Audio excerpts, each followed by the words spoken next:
Guys, update naman tayo. Ito po yung likod ng bahay. Ito pong likod ng bahay, guys. Yan po. Likod po yan ng bahay. Yan po. Sa likod lang po ito. At meron pa pong yung iba na kitchen po yan. Gagawin pa po. Yan. Yan po yung likod ng bahay. Yan po. Yan. Ilang pinturahan pa po, guys.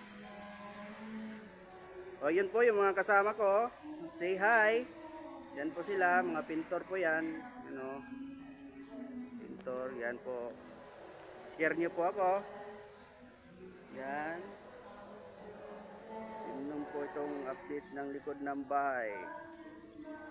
Para matapos